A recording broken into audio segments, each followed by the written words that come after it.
किस तरह के मूव कोर्स हो गए, इंटर्नशिप्स हो गए, कैसे हम उन्हें प्रैक्टिकल वर्ल्ड से जोड़ते हैं। अभी हाल ही में साल भर उन्हीं को आया है कि बीएनएस नए कानून जो आए हैं आईपीसी को हटाकर, लीगल स्टडीज़ को लेकर स्टूडेंट्स के दिमाग में बहुत ही ज़्यादा मिथ रहते हैं कि लीगल स्टडी के लिए इस तरह से प्रिपेयर करना है, इस तरह से प्रिपेयर करना है। लीगल स्टडीज़ सिर्फ कानूनी किताबें पढ़ने का काम नहीं, ये एक बहुत ही बड़ी रिस्पॉन्सिबिलिटी है और ये एक बहुत ही डीप स्टडी है।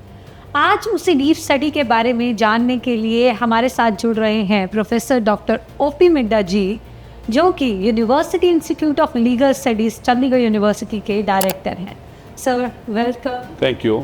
सर, लीगल स्टडीज़ को लेकर स्टूडेंट्स के दिमाग में बहुत ही ज़्यादा मिथ रहते हैं कि लीगल स्टडी के लिए इस तरह से प्रिपेयर करना है, इस तरह से प्रिपेयर करना है। चंडीगढ़ यूनिवर्सिटी किस तरह से अपने स्टूडेंट्स को लीगल स्टडीज़ के लिए प्रिपेयर करती है? बहुत अच्छा क्वेश्चन किया आपने। लीगल एजुकेशन जो कि कानून की शिक्षा है, सोसाइटी में, किसी भी कंट्री में, किसी देश में सोसाइटी के जो सिटीजन्स हैं उनकी ड्यूटी बनती है वो कानून की पालना करें। उसके लिए वक्त वक्त पर कानून बनाए जाते हैं। कानून विभाग में चाहे वो कॉन्स्टिट्यूशन मैटर हो, चाहे क्रिमिनल मैटर हो, सिविल मैटर हो, प्रॉपर्टी मैटर हो, सक्सेशन हो, फैमिली लॉ हो, ये हैं हमारे कन्वेंशनल सब्जेक्ट्स जो चलते आ रहे हैं। आज के दौर में नई चीज़ें आई हैं, लिबरलाइजेशन से कारपोरेट सेक्टर ग्रो करा है, कारपोरेट लॉज की नई नई किस्में हैं, उसके लिए बच्चों को ज्ञान देना जरूरी है। आर्बिट्रेशन एक अल्टरनेटिव डिस्प्यूट रेजोल्यूशन मैकेनिज्म है जो कि माननीय सुप्रीम कोर्ट से भी डायरेक्शन है भी कानून की जो इम्प्लीमेंटेशन है ग्रास रूट लेवल पर होनी चाहिए। उसके लिए मीडिएशन सेल खोले जाते हैं। चंडीगढ़ यूनिवर्सिटी ने सबसे पहले सबसे आगे ये कदम लिए हैं। हमारा नाम प्रो बोनो के लिए रजिस्टर्ड है, ministry of law and justice की वेबसाइट पे भी है। हमारी यूनिवर्सिटी का, चंडीगढ़ यूनिवर्सिटी के बच्चों ने कोविड के दौरान भी 100 विलेजेस में 700 बच्चों ने जाके एक दिन में विजिट करके लोगों को मीडिएशन सेल की चीज़ों की नॉलेज दी। ये है प्रैक्टिकल एप्लीकेशन जो कि चंडीगढ़ यूनिवर्सिटी के UILS को बाकी स्कूल कॉलेजेस से अलग करता है। सर, हम कौन कौन सी कोर्सेज प्रोवाइड करते हैं स्टूडेंट्स को? हमारे पास 5 ईयर इंटीग्रेटेड कोर्स हैं जिसको हम BA LLB ऑनर्स कहते हैं, BBA LLB honours, BCom LLB honours.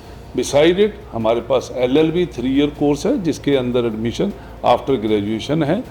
इसके अलावा हमारे पास 1 ईयर कोर्स जो है मास्टर डिग्री कोर्स LLM भी है और इसके साथ साथ PhD की करवाई जाती है।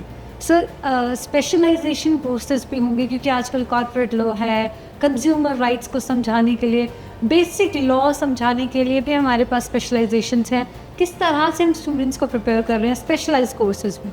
सारा जो इसका कार्यक्रम है 5 साल का है चाहे 3 साल का है, बार काउंसिल ऑफ इंडिया के रेगुलेटेड कोर्सेज हैं, उसके अंदर सब्जेक्ट्स मेंशन किए गए हैं जो कि सब्जेक्ट कंपलसरी हैं, वो तो करवाए ही जाते हैं।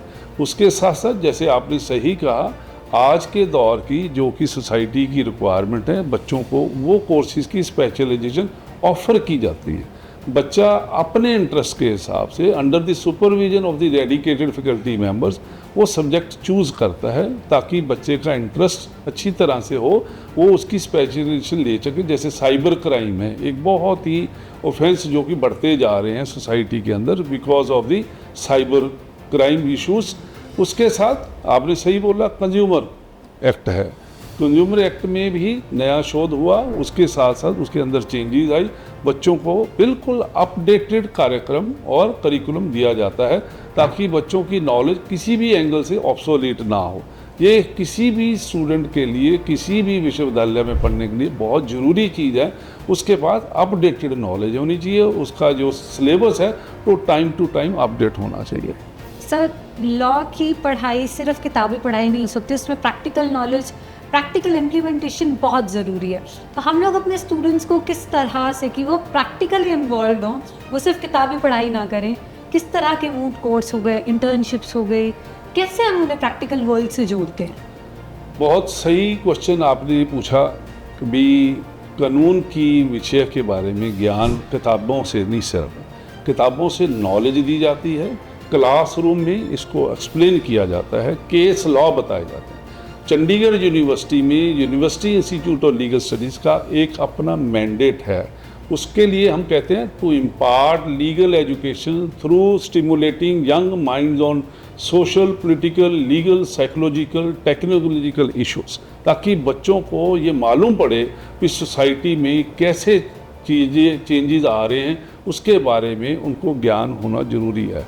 Beside it, art of legal research, drafting, presentation and arguments की ये 6 स्किल सेट्स हैं। ये चंडीगढ़ यूनिवर्सिटी की एक 360 degree professional Endeavour, effort and commitment है कि बच्चों को ये स्किल्स सेमेस्टर वाइज जरूर दी जाए। यहाँ पर प्रोफेसर ऑफ प्रैक्टिस आते हैं, रेगुलर आते हैं, एक्सपर्ट लेक्चर करवाए जाते हैं, जो कि एडवोकेट जिनके पास कम से कम 15 साल का एक्सपीरियंस हो। उसके साथ साथ माननीय न्यायाधीश भी, चाहे हाई कोर्ट से हैं, चाहे हमारे जुडिशियल ऑफिसर्स हैं, और टाइम टू टाइम पे रिटायर्ड और सर्विंग सुप्रीम कोर्ट जजेस भी आते हैं। सर, UILS के पास अपना एक सेंटर ऑफ एक्सीलेंस भी है, उस सेंटर ऑफ एक्सीलेंस के बारे में क्या बताएंगे? In consonance with the suggestions, recommendations of Honorable Supreme Court of India for promoting the alternative dispute resolution mechanism, we designed to have a center of excellence for mediation. आज सभी को मालूम है बहुत लंबी कतार है केसेस की सभी कोर्ट्स में, चाहे वो डिस्ट्रिक्ट लेवल पे है, चाहे हाई कोर्ट पे है, चाहे सुप्रीम कोर्ट लेवल पे है। बच्चों को एक अल्टरनेटिव डिस्प्यूट रेजोल्यूशन मैकेनिज्म, जो कि मीडिएशन एक उसका हिस्सा है, उसके लिए बच्चों को रिसर्च करवाई जाती है। कैसे लोग, कैसे केसेस, लिटरेसी रेट का रीज़न है, इकोनॉमिक फैक्टर रीज़न है, क्या कारण हैं जिससे भी लोगों के डिस्प्यूट ज़्यादा हैं, और किस किस्म के डिस्प्यूट ज़्यादा हैं, उनको रिजॉल्व करने के लिए हमारी सरकार को, हमारी सोसाइटी को क्या स्टेप्स लेने चाहिए, ये हमारा सेंटर ऑफ एक्सीलेंस बच्चों को एक्सपोजर देता है।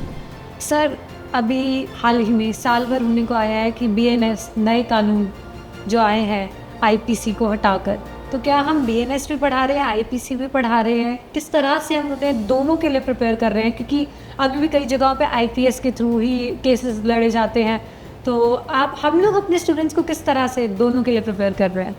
देखिए, ये जानना बहुत ज़रूरी है। ये जो चेंजेस किए गए, ये एक सोसाइटी की रिक्वायरमेंट के हिसाब से सरकार ने स्टेप लेके, बहुत अच्छा स्टेप लेके चेंजेस किए।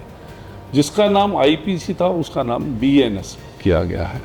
उसमें जो सेक्शन ऑब्सोलीट हो गए थे या ओवरलैपिंग हो रही थी, और समय के साथ ये रियलाइज़ किया गया भी इसके अंदर संशोधन करना चाहिए, उसके अंदर रिक्वायर्ड संशोधन किया गया। ऐसे ही BNS-SS है, जिसको कि हम पहले कन्वेंशनल में CRPC कहते थे, क्रिमिनल प्रोसीजर कोड। अगर आप समझें, कोई ऐसा नहीं है भी पुराने वाले कानून ख़त्म कर दिए गए हैं, वही कानून है, मगर to facilitate the delivery of the justice in a effective manner ये चेंजेस लाए गए हैं।